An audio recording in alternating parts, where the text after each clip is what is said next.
Good morning વિદ્યાર્થી મિત્રો. ધોરણ 5 ગણિત ગમ્મતની સ્વાધ્યાય પોથીમાં પ્રકરણ 1 રાષ્ટ્રીય ફળ કેરી.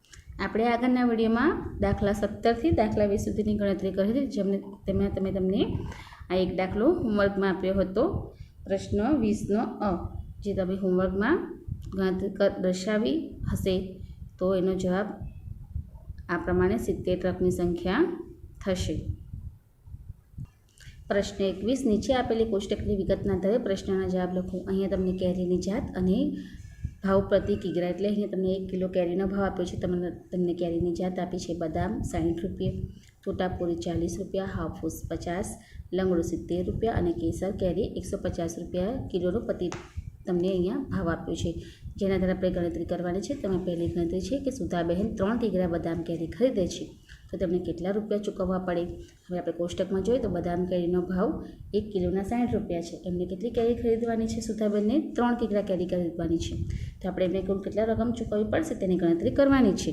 તો અહીંયા આપણે લખીશું કે 1 કિગ્રા બદામ કેરીનો ભાવ આપણી પાસે આપ્યો છે 60 રૂપિયા. તો એમને તો આપણે 3 કિગ્રા કેરીનો ભાવ શોધવાનો છે. તો અહીંયા આપણે લખીશું માટે 3 કિગ્રા બદામ કેરીનો ભાવ કેટલા રૂપિયા થાય એની આપણે ગણતરી કરવાની છે. તો અહીંયા આપણે 60 ગુણ્યા 3, તો 60 ગુણ્યા 3નો આપણે ગુણાકાર કરીએ તો એકમનું શૂન્ય 6 તાળી 18, તો આપણો જવાબ આવશે 180 રૂપિયા. તો આપણે જવાબમાં લખીએ કે સુધાબેને 3 કિગ્રા બદામ કેરી ખરીદવા 180 રૂપિયા ચૂકવવા પડે. ચાલો હવે બીજા દાખલાની ગણતરી. માયાબેન 5 કિગ્રા તોતાપુરી કેરી અને જયાબેન 4 કિગ્રા હાફૂસ કેરી ખરીદે છે. બંને દુકાનદારને કેટલા રૂપિયા ચૂકવ્યા હશે? તો આપણા કોષ્ટકમાં તોતાપુરીનો ભાવ આપણને આપ્યો છે 40 રૂપિયા. જે 40 રૂપિયા એટલે તોતાપુરી કેરી માયાબેન ખરીદે છે 40 રૂપિયાના ભાવે. તો પહેલાં આપણે માયાબેનની ગણતરી કરીશું. અહીંયા લખીશું આપણે માયાબેન. હવે માયાબેન તોતાપુરી કેરી ખરીદે છે 1 કિલોના 40 રૂપિયાના ભાવે એનો ભાવ છે. તો 1 કિગ્રા તોતાપુરી કેરીના 40 રૂપિયા છે. તો એમને 5 કિગ્રા કેરી ખરીદવી છે. તો 5 કિગ્રા કેરીનો ભાવ કેટલો એ આપણે શોધવાનું છે. એટલે અહીંયા ગુણાકાર કરીશું 40 ગુણ્યા 5. 40 ગુણ્યા 5 ગુણાકાર કરીશું તો અહીંયા 5 ચોક 20 અને એકમનું શૂન્ય એટલે 200 રૂપિયા એમને કિંમત થાય એને કે 5 કિગ્રા કેરીની કિંમત એમને 200 રૂપિયા ચૂકવ્યા હશે. તો આપણે અહીંયા લખીએ માયાબેને 5 કિગ્રા કેરીના 200 રૂપિયા ચૂકવ્યા. હવે આપણે ગણતરી કરવાની છે જયાબેનની. જયાબેને 4 કિગ્રા હાફૂસ કેરી ખરીદી છે. હવે હાફૂસ કેરીનો ભાવ આપણી પાસે 50 રૂપિયા છે કોષ્ટકમાં. તો આપણે અહીંયા ફરી પદ મૂકીશું જયાબેનની ગણતરી કરવાની છે માટે. તો 1 કિગ્રા હાફૂસ કેરીના ભાવ કેટલો છે આપણી પાસે? 50 રૂપિયા આપેલો છે કોષ્ટકમાં. તેમણે 4 કિગ્રા કેરી ખરીદી છે. તો 4 કિગ્રા કેરીનો ભાવ કેટલો? તો અહીંયા આપણે ગુણાકાર કરીશું ફરી 50 ગુણ્યા 4, 5 ચોક 20, તો થશે 200 રૂપિયા. એકમનું શું મૂકીશું એટલે 200 રૂપિયા ગણતરી થઈ. એટલે જવાબ પણ આવશે કે જયાબેને 4 કિગ્રા હાફૂસ કેરી ખરીદવા 200 રૂપિયા ચૂકવવા પડે. આ પ્રમાણે તમારે જવાબ લખવાનો છે. તો આપણે બંને ખરીદીના જવાબ મળી ગયા. દાખલો 3, રાજેન્દ્રભાઈ 4 કિગ્રા લીમડો કેરી અને નરેન્દ્રભાઈ 2 કિગ્રા કેસર કેરી ખરીદે છે. બંનેમાંથી કોણે વધારે રૂપિયા ચૂકવવા પડશે અને કેટલા. તો આપણે કોષ્ટકના વિગતના આધારે લંગડો કેરીનો ભાવ આપણને 1 કિલોના 70 રૂપિયા આપ્યો છે. તો સૌપ્રથમ પહેલાં આપણે રાજેન્દ્રભાઈની ગણતરી કરીશું કે રાજેન્દ્રભાઈને કેટલા રૂપિયા ચૂકવવા પડશે. તો આપણે અહીંયા પદ મૂકીશું કે 1 કિગ્રા લંગડો કેરીનો ભાવ 70 રૂપિયા છે. તેમણે 4 કિગ્રા કેરી ખરીદી છે, તો એનો ભાવ આપણે શોધવાનો છે. તો અહીંયા 70 ગુણ્યા 4 લખીશું ગુણાકાર કરતા, એટલે જવાબ આવશે આપણો 280 રૂપિયા થયો. એનો રાજેન્દ્રભાઈની ખરીદી કેટલા થઈ? 280 રૂપિયા થઈ. એટલે આપણે જવાબમાં લખીશું કે રાજેન્દ્રભાઈએ 280 રૂપિયા ચૂકવવા પડશે. હવે આપણે ગણતરી કરવાની છે નરેન્દ્રભાઈની. તો નરેન્દ્રભાઈની ગણતરીમાં આપણને કીધું છે કે એમણે 2 કિગ્રા કેસર કેરી ખરીદી છે. તો 2 કિગ્રા કેસર કેરીનો ભાવ 150 રૂપિયા છે 1 કિલોના. આપણે પદ મૂકીશું કે 1 કિગ્રા કેસર કેરીના 150 રૂપિયા હોય, તેમને 2 કિગ્રા કેરી ખરીદવી છે. તો કેસર કેરીનો કુલ ભાવ આપણે શોધીશું. એટલે 150 ગુણ્યા 2, 15 દુ 30 થાય અને એકમની શૂન્ય, એટલે 300 રૂપિયા જવાબ આવશે. એટલે જવાબમાં આપણે લખીશું કે નરેન્દ્રભાઈએ 300 રૂપિયા ચૂકવવા પડે. હવે આપણને કીધું છે આગળ કે બંનેમાંથી કોણે વધારે રૂપિયા ચૂકવ્યા હશે. તો આપણે જોઈએ તો રાજેન્દ્રભાઈની કુલ રકમ આપણી પાસે આવી 280 રૂપિયા અને નરેન્દ્રભાઈની કુલ કિંમત આવી આપણી પાસે 300 રૂપિયા. હવે આપણે બંનેમાંથી બાદબાકી કરવાના છે.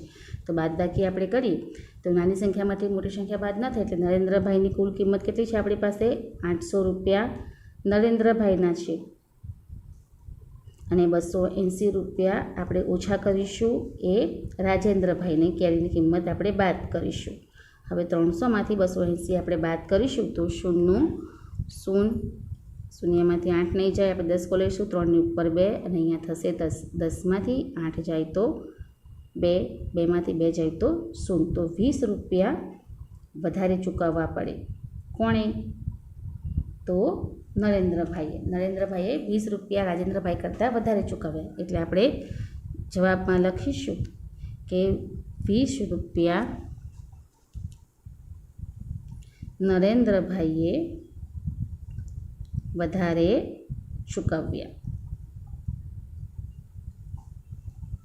તો તમારે આ પ્રમાણે ગણતરી દર્શાવવાની છે. ચાલો પ્રશ્ન 4 જોઈએ. શૈલેષભાઈ 12 કિગ્રા કેસર કેરી ખરીદે છે. દુકાનદારે તેમને દુકાનદારને 2000 રૂપિયાની નોટ આપી છે. તો દુકાનદાર તમને કેટલા રૂપિયા પાછા આપશે? તો કેસર કેરીનો ભાવ 150 રૂપિયા છે અને એમને 12 કિગ્રા કેરી ખરીદી છે. તો આપણે અહીંયા ગણતરી કરીશું કે 1 કિગ્રા કેરીનો ભાવ, એટલે 1 કિગ્રા કેસર કેરીનો ભાવ 150 રૂપિયા છે. તો એમને 12 કિગ્રા કેરી ખરીદી છે. તો આપણે એનો કુલ ભાવ કેટલો છે એ શોધવાનું છે. એટલે આપણે ગણતરી કરીશું તો 150 ગુણ્યા 12, અહીંયા તમારે એનો ગુણાકાર બતાવવાનો. 150 ગુણ્યા 12ની ગણતરી કરીશું. એકમ 0, 1ને 0 વડે કરતા 0, 5 એકા 5 અને 1 એકા 1 વત્તા, હવે દશક એકમ વડે ગુણાકાર કરીશું તો 0, 2ને 0 વડે કરતા 0 આવશે. 5 દુ 10, 10 0 વધી પડી 1, 2 એકા 2 અને 2 ને 1 3. તો 0, 0, 5માં 3 ઉમેરતા થશે 8 અને 1ના 1. તો જવાબ આવશે આપણો 1800 રૂપિયા. 150 ગુણ્યા 12 કરીશું તો 1800 રૂપિયા એમને ચૂકવ્યા. હવે કીધું છે કે દુકાનદારે તેમને કેટલા રૂપિયાની નોટ આપી છે? તેમને 2000ની નોટ આપી છે. તો દુકાનદાર એમને કેટલા પૈસા પાછા આપશે એની ગણતરી કરવાની છે. તો અહીંયા આપણે લખીશું કે 2000 રૂપિયા તેમને આપ્યા દુકાનદારને ઓછા 1800 રૂપિયાની એમની ખરીદી થઈ. એમની કેસર કેરીની ખરીદી 1800 રૂપિયાની થઈ. 2000માંથી આપણે 1800 રૂપિયા બાદ કરીશું તો 0, 0, અહીંયા શૂન્યમાંથી 8 નહીં જાય, બાજુમાં 10 લઈશું અને અહીંયા થશે 10, બાજુમાં 2ની ઉપર આપણે 1 મૂકીશું. હવે 10માંથી આપણે 8 બાદ કરતાં વધશે 2, 1માંથી 1 જાય તો 0. તો એમની પાસે 200 રૂપિયા પાછા મળ્યા. એટલે જવાબમાં લખીશું આપણે કે દુકાનદારે 200 રૂપિયા પાછા આપ્યા. હવે ત્યાર પછી નવી ગણતરી જોઈએ આપણે. દિનેશભાઈ પાસે 200 રૂપિયા છે, તેમાંથી તે ચોથા ભાગના રૂપિયાની હાફૂસ કેરી અને બાકીના રૂપિયાના કેસર કેરી ખરીદે છે. તો એમને કેટલા હાફૂસ અને કેટલા કિગ્રા કેસર કેરી ખરીદી? જો 200 રૂપિયા છે એમની પાસે, એનો ચોથો ભાગની હાફૂસ કેરી અને બાકીનાની કેસર કેરી ખરીદે છે. તમને કુલ કેટલા રૂપિયાની ખરીદી કરી એ આપણે શોધવાનું છે. તો આપણે ગણતરી કરીશું. પહેલાં ચોથા ભાગની હાફૂસ કેરી, કુલ કેરી કેટલી છે? 200. હવે 200નો આપણે ચોથા ભાગ કરીશું એટલે આપણે હાફૂસ કેરી કુલ કેટલી છે એ આપણને મળશે. એટલે પહેલાં આપણે હાફૂસ કેરીની ગણતરી કરીએ. તો હાફૂસ કેરીની ગણતરીમાં કુલ કેરીની સંખ્યા આપણને આપી છે 200 અને હાફૂસ કેરીનો ચોથો ભાગ કીધો છે એટલે 200 ભાગ્યા આપણે 4 કરીશું. તો 200 ભાગ્યા 4 સિમ્પલ ગુણાકાર આપણે એક છેદ ઉડાવીએ તો બે રકમ સાથે કરીએ તો આપણે ઘડિયામાં 5 ચોક 20 કહીએ છીએ. એટલે 4ને આપણે 20ને આપણે 4 વડે ભાગીએ તો 5 ચોક 20 થાય અને આપણે આ એકમનું શૂન્ય મૂકી દઈએ એટલે 50 રૂપિયા આપણો ભાવ આવ્યો. પણ કેટલા કેરીનો? 1 કિગ્રા કેરીનો ભાવ આવ્યો. એટલે હાફૂસ કેરીનો 1 કિગ્રાનો ભાવ 50 રૂપિયા આવ્યો. હવે આપણને શું કહે છે કે બાકીના રૂપિયાની એને કેસર કેરી ખરીદી. હવે બાકીના રૂપિયાની કેસર કેરી ખરીદી છે તો આપણી પાસે કુલ રૂપિયા કેટલા હતા? તો આપણી પાસે કુલ રૂપિયા હતા 200, બરાબર છે. એમાંથી એને 50 રૂપિયાની હાફૂસ કેરી ખરીદી. તો હવે 200માંથી આપણે 50 બાદ કરીશું તો શૂન્યના શૂન્ય રહેશે. હવે અહીંયા 10 લેવો પડશે, શૂન્યમાંથી 5 નહીં જાય એટલે આપણે અહીંયા 2 ઉપર 1 અને અહીંયા શૂન્ય ઉપર 10 મૂકીશું. એટલે 10માંથી 5 જાય તો 5 અને 1ના 1. આ 150 રૂપિયા એમની પાસે વધ્યા. તો 150 રૂપિયા એમની પાસે જે વધ્યા છે એમાંથી એમને કીધું છે કે 150માંથી એમને 1 કિગ્રા કેસર કેરી ખરીદી, બરાબર છે. એટલે હાફૂસ કેરી ને કેસર કેરીના તમને 150 રૂપિયા ચૂકવ્યા. હાફૂસ કેરીના 50 રૂપિયા ચૂકવ્યા અને કેસર કેરીના એમને 150 રૂપિયા ખરીદ્યા. છઠ્ઠો દાખલો. મહેશભાઈ 3 કિગ્રા હાફૂસ કેરી, અડધો કિગ્રા કેસર કેરી અને અડધો કિગ્રા લંગડો કેરી ખરીદે છે. તેમણે દુકાનદારને કુલ કેટલી રકમ ચૂકવી? જે રીતે આપણે 5મો દાખલો કર્યો એવી રીતે જ અહીંયા દાખલાની ગણતરી કરવાની છે. એટલે 3 કિગ્રા હાફૂસ કેરી, કેસર કેરી અને લંગડો કેરી. તો આપણી પાસે કેરી જોઈ ગયા કે આપણે દિનેશભાઈ હાફૂસ કેરી જે ખરીદી હતી એનો 50 રૂપિયા ભાવ હતો. એમને 3 કિગ્રા કેરી ખરીદી છે હાફૂસ કેરી. તો આપણે અહીંયા પદ મૂકીશું કે 1 કિગ્રા હાફૂસ કેરીના આપણે શોધ્યા ને 50 રૂપિયા ઉપરના દાખલામાં 50 રૂપિયા છે. તમે 3 કિગ્રા કેરી ખરીદી છે તો 3 કિગ્રા કેરી ખરીદી છે તો એનો આપણે કુલ ભાવ કેટલો છે એ શોધવાનો છે. આપણે ગુણાકાર કરીશું તો 50 ગુણ્યા 3 એટલે 150 રૂપિયા એમને હાફૂસ કેરીના ચૂકવ્યા. તો 150 રૂપિયા આવી એમની હાફૂસ કેરી.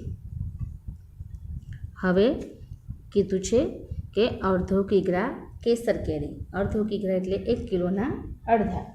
તો 1 કિલો આપણે હાફૂસ કેરીનો ભાવ 150 રૂપિયા આપણે હતો. આપણે હવે 1 કિલોગ્રામના ભાવ શોધીએ તો 1 કિગ્રાના આપણે 150 રૂપિયા ચૂકવ્યા. તો આપણે અડધો કિગ્રા એટલે 1/2 કિગ્રાનો આપણે ભાવ શું છે એ શોધીશું.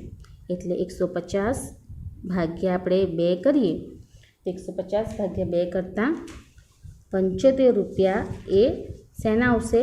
કેસર કેરીના. હવે એની આગળ કીધું છે કે અડધો કિગ્રા લંગડો કેરી ખરીદી છે. હવે ફરી પાછી અડધો કિગ્રા લંગડો કેરી ખરીદી છે તો આપણે કોષ્ટકમાં જોઈશું તો લંગડો કેરીનો ભાવ આપણને 70 રૂપિયા આપ્યો છે. એટલે 1 કિગ્રા કેરીનો ભાવ આપણને 70 રૂપિયા આપ્યો છે. તો અહીંયા આપણે અડધો કિગ્રા એટલે અડધી કેરીનો ભાવ આપણે શોધવાનો છે. તો એનો ભાવ આપણે પદ માંડીને આ પ્રમાણે શોધીશું. એટલે આપણે 70/2 કરીશું. 70/2 કરીશું તો આપણો જવાબ આવશે 35 રૂપિયા. બરાબર છે. એટલે હાફૂસ કેરીના 150 રૂપિયા આવ્યા, કેસર કેરીના આવ્યા 75 રૂપિયા અને લંગડો કેરીના આવ્યા 35 રૂપિયા. હવે શું કીધું છે કે તમે દુકાનદારને કુલ કેટલી રકમ ચૂકવવી પડશે? તો હવે આપણે 3 રકમનો સરવાળો કરીશું. એટલે 3 રકમનો સરવાળો કરીશું એટલે 150 + 75 + 35. તમે ઊભો સરવાળો કરી ગણતરી દર્શાવવાની છે. તો આ બધાનો સરવાળો કરીશું તો જવાબ આવશે 260 રૂપિયા એમને ચૂકવ્યા. એટલે આપણે જવાબ લખીશું કે દુકાનદારને 260 રૂપિયા ચૂકવ્યા. તમારે આ પ્રમાણે છઠ્ઠા દાખલાની ગણતરી દર્શાવવાની છે. તો વિદ્યાર્થી મિત્રો, તમારે આ પ્રમાણે પ્રશ્ન 21ની ગણતરી સ્વધ્યાય પોથીમાં દર્શાવવાની છે. હવે પછીના વિડીયોમાં આપણે ફરી મળીશું.